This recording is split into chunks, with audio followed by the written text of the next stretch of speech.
another video, and in this video I'm going to talk about my nightmare 4th of July date. Now, before we get into the video, I'd like to ask you to do one little favor.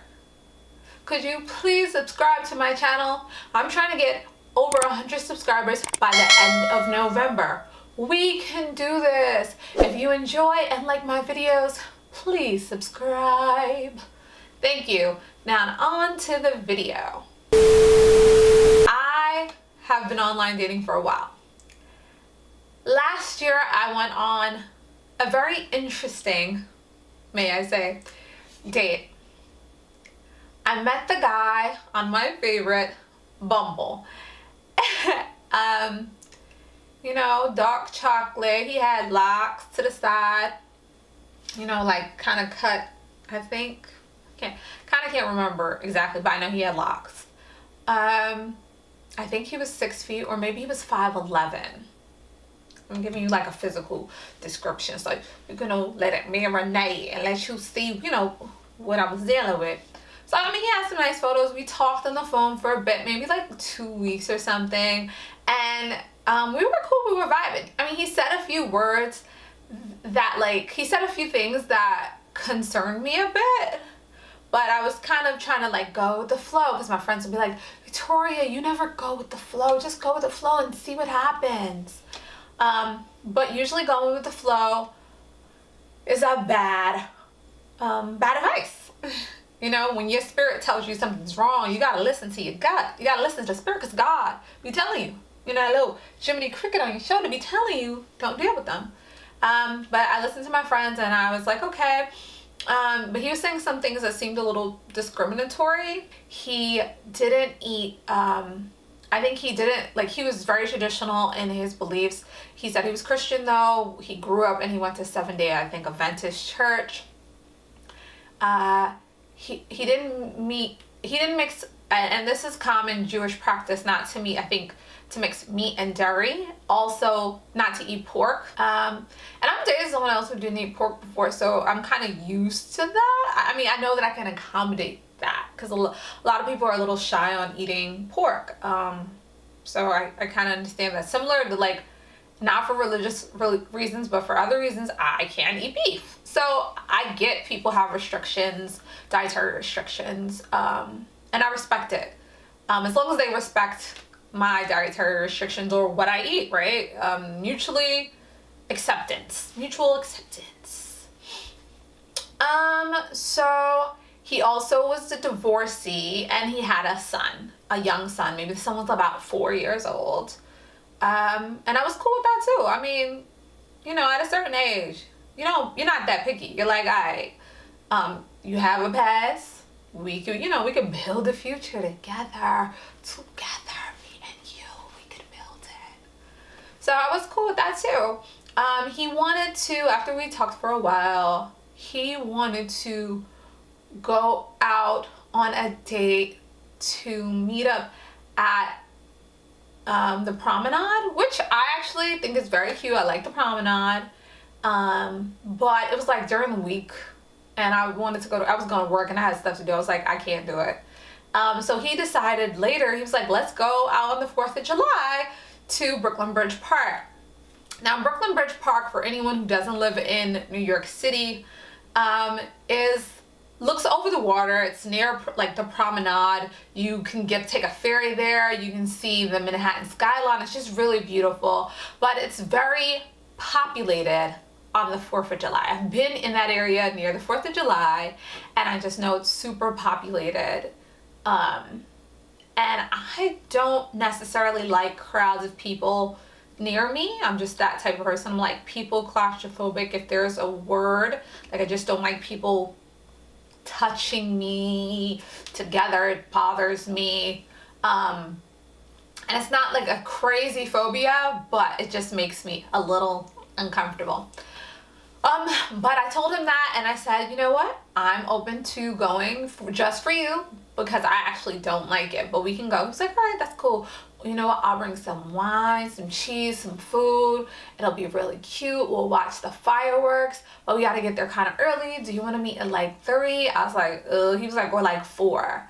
I was like, 4 sounds better because 3 is a little early for me to be there all night to like, let's say 8 or 9 o'clock. So yeah, you know, because this is the first meeting. We've talked for a while on the phone and through text, but we never met. So, you know, your first date, you kind of want to ease in. You never know what you're going to get with dudes. So, you know, you want to ease in.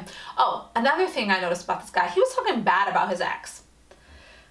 I don't know if I said this in the last video, but if a guy, I'll tell you now, if a guy talks bad about his ex, like he's like, she was the problem, she did all these things, she was never right, and he never takes any onus in doing anything wrong, then usually he is a big component in doing things, in causing the problem. Even if you said, I am the one who picks bad women, I am the one who did all these things, I knew she wasn't ready for a relationship, at least he takes some onus. When a guy doesn't take any onus and he blames it all on someone else, he usually will probably do it to you. He'll do the same thing. And the fact that he's complaining, he's trying to play victim.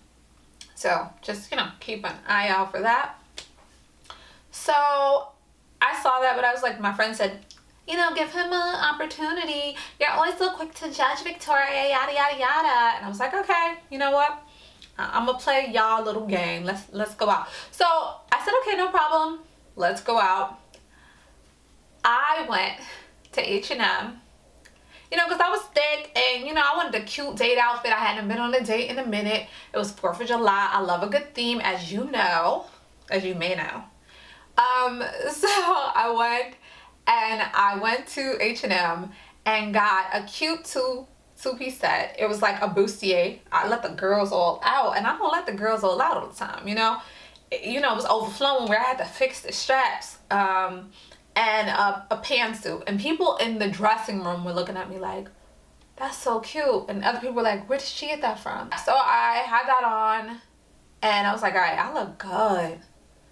Now, guys, I know a lot of guys are like, I spend so much money on dates on women, and women don't have to pay for anything, and it's so unfair. Women spend a lot of money on dates. Right? First, they gotta do their hair. If they don't have a shortcut like me, they gotta spend way more money. But they gotta do something to their hair. They gotta get their makeup did. Makeup costs money. Makeup is super expensive. They possibly buy a new outfit like I did. Right? They gotta get their nails done if they get their nails did. It's a big undertaking. And a lot of men say, well, women don't have to pay anything. No, they gotta pay to look good for the date. You know, spray a little perfume on. It be work. And they gotta wear some shoes, possibly some heels that make their feet hurt. Anywho's, so I came looking real good, looking like a nice little snack. And dude came looking like a nice little crumb. But we'll get into that a little bit later. So he said, let's meet at 4. Cool, we were meeting at 4. So during the promenade, they wanted to keep it super safe because they have this hotel in this like living area, like this apartment area, and they want to keep it safe from like terrorism or something like that. So they like locked it off, but they also wanted to charge people to go up to their roof. So they locked it off. So the Uber I actually got let me off so much earlier. But then I saw this place, this like restaurant pop-up that was hosted by, Time Out New York, right? Time Out New York, duh. And the Time Out New York pop-up restaurant had all these different foods that I wanted to try. So I went in there and I was like, I should get some food before I get there. But I remember him saying he was gonna get food. So I called him real quick and I'm like, hey, should I get food? Because I'm really hungry. Mind you, I hadn't eaten really since like, let's say 11 o'clock because I was getting ready and trying to be on the date on time. And he was like, no, I'm picking up food. I got food. We're good. And plus, there's a whole bunch of restaurants open inside of a park and whatever. So I was like, okay, no problem. So I left the place and didn't eat. Then I walked. Now walking, because it was restricted, you have to walk like in a straight line, walk past a long corridor, and the normal entrance was closed off. So I get into the park, he's not there. Mind you, he was supposed to get there early. He told me 4, but then because of 4, he said he was going to get there at 3. He was not in the park at all. And it took me some time. So by the time I got in there, let's say it was 4:30, maybe 4:40, he still wasn't even there. So I hit him up and he's like, oh, you know, I'm just trying to get some last minute snacks and stuff, some water. I'm at the Dwayne Reed. I'm like, oh, okay. So by the time he starts to go into the park, he realizes there's a barricade and there's police officers. So he calls me back and he's like, oh, I'm actually out there, but I didn't bring my ID. I didn't bring my wallet, so I gotta go back to my car to get my wallet and ID. So I'm like, I don't think too much of it, but it's a little weird that you wouldn't bring your ID and wallet into the park. But he goes back and gets his wallet, so he says, because I haven't seen him yet. So finally he goes back to the car, comes back from the car. He calls me on the phone and he's like, Hey, where are you? I'm inside the park. I'm like, I'm here. He's like, where? What are you wearing? I said, clothes. And he's like, Yo. I said, I'm wearing, blue and white or whatever. So he's walking in the park. So I see him from afar. And guess who he's with? His son. He never told me he was bringing his son. He never mentioned it at all. But in his hand, maybe it was left hand, he was holding the hand of his little son. So he walked up to me. He was like, hey, what's up? I was like, hey. So I gave him like a little church hug. And I said, I can't say all the things that I want to say with you right now because your son is here. He's like, yeah, I had to bring him. So, okay, no problem. So I was calm, cool, collected. I'm the type of person, like, if I'm on a date with you, I pretty much won't leave the date unless I feel like harmed or scared or something. So I just took it like a deep little breath and was like, oh, okay, cool. So he came in and he was wearing a black shirt that was kind of like dingy in a way, sweatpants, like some Adidas track pants with buttons that were like old, and some dingy sneakers. Mind you, I had went and got a whole new outfit.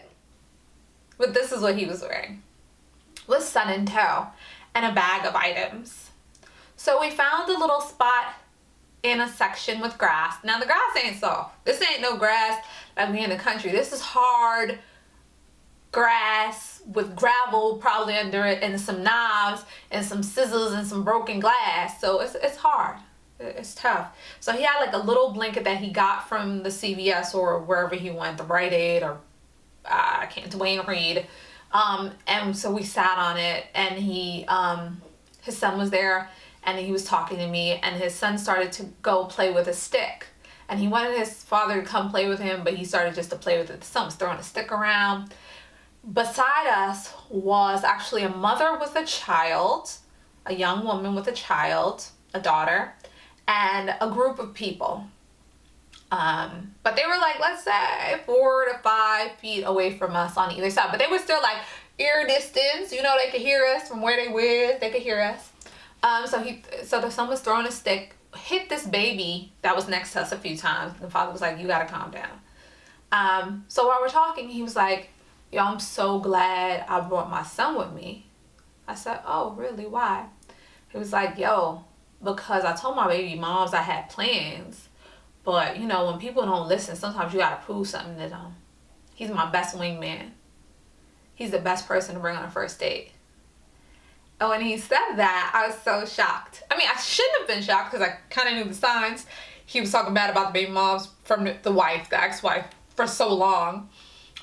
He was the type of person who wanted to punish her or prove a point or be tit for tat. And I hate a man like that. Don't be tit for tat for me. If you see I'm doing something wrong, point it out and tell me. And say, look, this is what you're doing wrong, love. I can't appreciate that. And I was like, I see what you're saying. You know what? It's something I need to work on. Or, I appreciate your honesty. But instead, you're doing things to be tit for tat. You didn't tell her you have a date today. You said you had something to do. You could have been doing anything. You could have been doing your taxes. Like, she doesn't know. So the fact that you then blamed her and said, well, I just bought him. Like, first of all, I could have been anyone. I could have been a freaking serial killer for all you know. But you brought your son on a date. That shows the type of just maturity that you have. Because you felt it was important that you needed to go on the date. You could have canceled the date with me. But instead, you chose to still go on the date and bring your son. And then tell me how proud you were to bring your son. I don't know you. Don't do that. That's so uncomfortable. And that's so uncomfortable and unsafe for your son. Okay. Let me calm down. I'm reliving it. Anywho, so then after he did that, he went and his son was playing around still, playing We talk a little bit. We have a conversation. He's eating. He brought some water and drinks and stuff like that for his son. He asked me, did I want something? But it seems like he bought a lot of little items for his son and really didn't think about me. After I asked him, should I bring anything? He comes and starts eating chicken and rice, like Chinese food, chicken and rice out of that white, big white carton. He's eating it while he's talking to me. Like, yeah, so,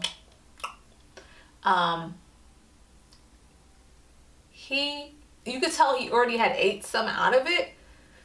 So that was kind of weird. Then he was like, sure you don't want any of this? He didn't ask me. So he bought chicken wings and fried rice that he ate some out of it. Would you trust some guy you just met for the first time bring fried chicken wings and fried rice? You don't know how old it is, how cold it is, where it came from, who made it, where they made it at. And he's eating out of it and he offers you some. Who cares if he has another plate? Who says he didn't eat out of that? Like, you want me to have some of that? I don't know you. And who says I eat that? You weren't concerned. So I said, no, thank you, or whatever. And I just drank the water I had in my hand. Because this was also a hot day. Because this is July 4th, right? So middle of the summer. And he's just like, oh, okay, no problem. So he said, then he goes, like a few moments later, are you on birth control? And I don't know if it was a joke because I told him a story about another guy who had asked that. Or he remembered that because his son was standing so close to us and he kind of blamed his baby moms for getting pregnant, when she got pregnant. And I guess he felt forced to marry her. He asked me and I was like, why would you ask me that? That's so disrespectful, especially with your son like a few feet away. Like, that's so crazy. He was like, I just wanted to know if you wanted to have kids. That's not what you asked. You didn't care if I wanted to have kids. You didn't care at all. Now you want to come up and be like, man. And then the girl who had the baby and some people from the other group are looking over like, he did not just ask this girl. If I was her, I'd just leave. But for me, I'm just more of like, let me play this out. Even though in reality, I should have just left that in there. Because he already just did a few things that didn't make any sense. But sometimes I'm a little slow. So, I do some silly things sometimes. I'm silly. Anywho's, so after that, we talked a bit more. His son came because he threw the stick at the baby and he had to come stay with us. The father said he would give him, like, I'm gonna have to punish you if you continue to do this. So the son had to sit with us. So we sat with the son. I was, trying to talk to the son. He kind of was not like really talking to me too much. But then he had to go to the bathroom. And he was like, oh, I was like, you know what? I'm so hungry. And he was like, oh, the Chinese food. And I was like, nah, I don't want that. He's like, oh. And then someone came with pizza. He was like, I could get you pizza. Because there was pizza. He knew there was pizza in the park. And I was like, oh, that's cool. Okay, pizza. I like pizza with, let's say I said pizza with chicken. Because I remember he couldn't eat sausage. And I wanted to be a little bit polite. So I was like, can I get pizza with chicken? He was like, I don't eat chicken on my pizza. Dude, I wanted to say something else, but dude, I didn't even say that dude, but I wanted to say more. You had Chinese food. I want pizza with chicken on it. Who cares what you don't like? I want pizza with chicken on it. Pizza's my favorite food. If I want sausage, chicken, peppers, onions, a cow, who cares? It's what I wanted. But that's what he said. I said, oh, okay, whatever. And he went off to take his son really to the bathroom and kind of get me pizza. So he went off and went to get the pizza. He got to the place and he called me. The reception was kind of bad because I guess everyone was in the park and doing a whole bunch of different things. But he was like, oh, I could barely hear you. And I was like, I could barely hear him. He's like, I'll send you photos. I found a cafe because the pizza place is closed. Now, I don't know if the pizza place was really closed. Mind you, the pizza probably was super expensive because it was 4th of July. It's in this specific park in this certain area where people make a lot of money. And they pay a lot of money for these apartments. So I'm sure that either it was too expensive, maybe it really was closed for an event. But he came to a bakery and he showed me like some scones and a croissant and a donut. It was like, oh, would you want any of these? Oh, and some shakes, some like juice shakes. I'm gonna be here. I haven't eaten since 11. I'm gonna be here till 9 o'clock at night, and you trying to give me a juice or a scone or a donut? What do you do that at? I'm trying to eat real food. You promised me food, and you come to me with eating out leftover Chinese food. And I was gonna take pizza. I didn't ask for too much. I was gonna bring my own food. I said, don't worry about it, I'm good. So he comes back, he sits down, and I go, I'm really hungry. I'm gonna go get food. I'll be right back. He goes, okay, whatever, bye. I'm like, why did he just give me attitude? And I say bye to this, and I'm like, bye, see you, or whatever. And I leave the park and go all the way back out. Remember, I had to go through this long barricade area back to the restaurants that I really wanted to try. It was like this big market, pop-up market that had really delicious food. So I went and got a whole bunch of different things. So then he calls me and is like, no, he texts me and goes, you could at least have waited for the fireworks. You didn't have to leave like that. Maybe if you paid attention, you would have realized that I said I was going to come back. I wasn't leaving, and I responded. So now I'm super annoyed. Like, he put me through all this stuff. Now he's giving me attitude about why I didn't stay for the fireworks. But he did all these crazy things. Said his son was the best date or the best person to bring on the date. Talked about his baby moms. Asked me my own birth control. And also didn't bring me any food and barely bought me anything to drink. And then complains if I did leave him on the date, but I didn't. And I wanted to prove that I wasn't leaving him. So I got my food. I went on a long bathroom line. The line was super long because it's 4th of July and there's crowds of people, which I hate. Then I got back out, and I should have went back home at this point. The streets are crowded full of people. Mind you, I have my food in my hand. Tons of people out there. And they're barely letting anyone in. So there's one person moving through, so I follow this person. And I'm telling him, like, yo, I can't get in. He was like, Yo, tell me your family, your husband and your child is in there. so now he wants me to perpetrate some fraud just to get inside so I can hang out with him, even though really the conversation wasn't that good. He had brought his son. He lied. He didn't bring me any food. I'm just like, okay, I'll try to get in. So I try to get in. I go through the crowd. I finally get in the way. And I'm like, oh, like my family's in there. So I try to get in. They let me go through the barricade. But mind you, we were in the middle of the park. It started to get so crowded, they had to like close off areas.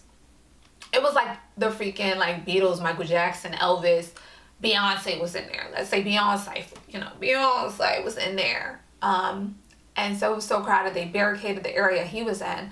And I just had to text him and be like, I can't get into that area. And I was kind of happy though. I was really happy. I was happy I didn't have to be around him anymore. So I just sat in the little area that I was in, ate my food. It was so delicious. I had a few of the fireworks. I took a photo to prove that I was there because like I like to be a woman of my word, and I like to prove a point sometimes, which is really not the best personal trait to have, but I am self-aware, which is a better trait to have. So I ate my food, took a few photos, and before the fireworks were done, because all I was watching was some fireworks in the sky, which I've watched before. I could have just watched at home. I left before the crowd of people left, and I walked home. No, I walked to the bus, got on the bus, went home, and went to sleep. And my phone was on vibrate, or it was turned off altogether. And I was happy. Woke up the next morning, and on my phone, he had texted me, oh, so sorry, we couldn't, I didn't know where you were, so I left and I couldn't drive you home. Hope you made it home safe. So imagine if I was there, I went out there all out of my way, and he couldn't or didn't even care about driving me home. I think he said his phone died or whatever, and that he couldn't find me, and he was going home. whatever. So I guess he was cordial. Whatever. And then I look at the phone. So my response is, no problem. I made it home safely. And no, he didn't even ask me, did I make it home safely? I said, no problem. I made it home safely. I realized that this is not a match. I see this only as a friendship. And he said, me too. And we never spoke again. And I lived happily ever after. The end. So anywho, the story was crazy for a lot of different reasons. I shouldn't have stayed. I should have never went out with him. When I said to myself I felt uncomfortable with some of the things that he was saying. I saw some signs in him that showed that he was terribly unself-aware, very discriminatory towards other people, and just inconsiderate as a whole. And you live and you learn. And I learned a lesson. And I hope from this video you've learned a lesson too. If you like this video and you want to see more videos like this, I can tell you more of my traumatic dating story nightmares. Please like and comment. Tell me what you would have done differently. Tell me when you would have peaced out, or tell me if you would have stayed till the end and waited for the fireworks. I don't know. Thanks again for watching. I will see you next time, guys. Peace.